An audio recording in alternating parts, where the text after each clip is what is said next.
ಲೋಕಸಭಾ ಅಭ್ಯರ್ಥಿ ಗೆಲ್ಲಿಸದಿದ್ರೆ ಸಚಿವ ಸ್ಥಾನಕ್ಕೆ ಕೊಕ್ಕು ಕೊಡಬೇಕಾಗುತ್ತೆ ಅನ್ನೋ ಚರ್ಚೆ ಕಾಂಗ್ರೆಸ್ ಪಾಳೆಯದಲ್ಲಿ ಆಗ್ತಾ ಇದೆ. ಹೀಗಾಗಿ ಘಟಾನುಘಟಿ ಸಚಿವರು ತಮ್ಮ ತಮ್ಮ ಜಿಲ್ಲಾ ಕೇಂದ್ರದಲ್ಲಿ ಅಭ್ಯರ್ಥಿಯನ್ನ ಗೆಲ್ಲಿಸಬೇಕು, ಇಲ್ಲ ಅವರೇ ಚುನಾವಣೆಗೆ ನಿಲ್ಲಬೇಕು ಅಂತ ಚರ್ಚೆ ಆಗ್ತಿದೆ. ಈ ವಿಷಯವಾಗಿ ಹೈಕಮಾಂಡ್ ಎಚ್ಚರಿಕೆ ಕೊಟ್ಟಿದೆ ಅಂತ ಸಚಿವ ಬಿ ನಾಗೇಂದ್ರ ಪ್ರತಿಕ್ರಿಯೆ ಕೊಟ್ಟಿದ್ದಾರೆ. ಸಚಿವರು ಲೋಕಸಭಾ ಕ್ಷೇತ್ರ ಗೆಲ್ಲಿಸಿಕೊಂಡು ಬರಬೇಕು. ಕೊಟ್ಟ ಕುದುರೆ ಏರದವನು ಶೂರನೂ ಅಲ್ಲ, ವೀರನೂ ಅಲ್ಲ. ಹೀಗಾಗಿ ಆ ಸಾಧನೆ ಮಾಡಿ ತೋರ್ತೀನಿ, ಜವಾಬ್ದಾರಿಯನ್ನು ನಿಭಾಯಿಸ್ತೀನಿ. ಬಳ್ಳಾರಿಯಲ್ಲಿ ಕ್ರೀಡಾ ಸಚಿವರು ಬಿ ನಾಗೇಂದ್ರ ಅವರ ಹೇಳಿಕೆ ಇದು. ಸವಾಲು ಅಂತಲೂ ಅನ್ನಬಹುದು. ಸಚಿವರಿಗೆ ಜವಾಬ್ದಾರಿ ಕೊಟ್ಟ ಮೇಲೆ ನಿಭಾಯಿಸಬೇಕು.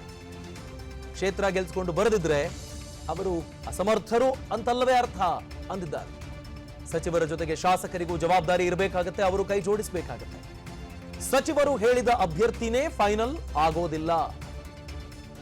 ಸ್ಥಳೀಯ ಶಾಸಕರ ಅಭಿಪ್ರಾಯವೂ ಮುಖ್ಯವಾಗುತ್ತೆ. ನಾಗೇಂದ್ರ ಅವರ ಮಾತುಗಳಿವು.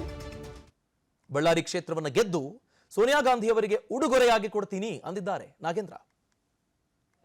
ಎಲ್ಲರದು ಜವಾಬ್ದಾರಿ ಇರುತ್ತೆ, ಅದರಲ್ಲಿ ಜಾಸ್ತಿ ಜವಾಬ್ದಾರಿ ಉಸ್ತುವಾರಿ ಸಚಿವರಿರುತ್ತೆ.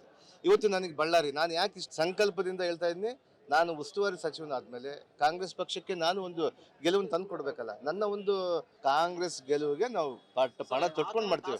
ಖಂಡಿತವಾಗಿ ಚೇಂಜ್ ಅಲ್ಲ, ಅವರು ಅಸಮರ್ಥರು ಅಂತ ಹೇಳಿ ಆಗುತ್ತೆ. ಸಮರ್ಥರಲ್ಲ, ಅವರು ಅಸಮರ್ಥರು. ಕೊಟ್ಟ ಕುದುರೆನ ಏರ್ಲಿಕ್ಕೆ ಆಗ್ಲ ಅಂತ ನಾಯಕ ಆಗ್ತಾನೆ. ಅದಕ್ಕೆ ನಮ್ಮ ಸಂಕಲ್ಪ, ನಾನು ಕೂಡ ಇವತ್ತು ಅದರಲ್ಲಿ ಎರಡನೇ ಮಾತಿಲ್ಲ, ಗೆಲ್ಸ್ಕೊಂಡು ಬರ್ಬೇಕಂತೇಳಿ. ನಿಮ್ಮ ಪರ್ಫಾರ್ಮೆನ್ಸ್ ಯಾವ ಉಸ್ತುವಾರಿ ಸಚಿವರುಗಳಿಗೆ ಅವ್ರಿಗೆ ಇವತ್ತು ಅವ್ರ ಜವಾಬ್ದಾರಿ ಕೊಟ್ಟಿದ್ದಾರೆ, ಆ ಜಿಲ್ಲೆದ ಅವ್ರಿಗೆ ಕೊಟ್ಟಿದ್ದಾರೆ. ನಾವು ಈ ಬಾರಿ ಬಳ್ಳಾರಿಯಲ್ಲಿ ನಾನು ಪದೇ ಪದೇ ಹೇಳ್ತಾ ಇದ್ದೀನಿ, ಮತ್ತೊಮ್ಮೆ ನಮ್ಮ ಬಳ್ಳಾರಿಯ ಕಾಂಗ್ರೆಸ್ನ ಅಭ್ಯರ್ಥಿಯನ್ನು ಗೆಲ್ಲಿಸಿ ಮಾನ್ಯ ನಮ್ಮ ಸೋನಿಯಾ ಗಾಂಧಿ ಮೇಡಮ್ ಜಿ ಅವ್ರಿಗೆ ನಾವು ಇದನ್ನು ಒಂದು ಗಿಫ್ಟ್ ಆಗಿ ಕೊಡ್ತೀವಿ. ಅವ್ರಿಗೆ ಉಡುಗೊರೆಯಾಗಿ ಬಳ್ಳಾರಿಯ ಲೋಕಸಭೆ ಅಭ್ಯರ್ಥಿಯನ್ನು ಗೆಲ್ಲಿಸಿ ನಾವು ಕೊಡ್ತೀವಿ ಅಂತೇಳಿ ಸಂಕಲ್ಪ ತೆಗೆದುಕೊಂಡಿದ್ದೀವಿ. ಅನುಕ್ಷಣದ ಸುದ್ದಿಗಳಿಗಾಗಿ ವಿಸ್ತಾರ ನ್ಯೂಸ್ ಯೂಟ್ಯೂಬ್ ಚಾನೆಲ್ ಸಬ್ಸ್ಕ್ರೈಬ್ ಮಾಡಿ. ಹೊಸ ಸುದ್ದಿಗಳ ನೋಟಿಫಿಕೇಶನ್ಗಾಗಿ ಬೆಲ್ ಐಕಾನ್ ಕ್ಲಿಕ್ ಮಾಡಿ. ಲೇಟೆಸ್ಟ್ ಅಪ್ಡೇಟ್ಸ್ಗಾಗಿ www.vistaranews.com ವೆಬ್ಸೈಟ್ಗೆ ವಿಸಿಟ್ ಮಾಡಿ.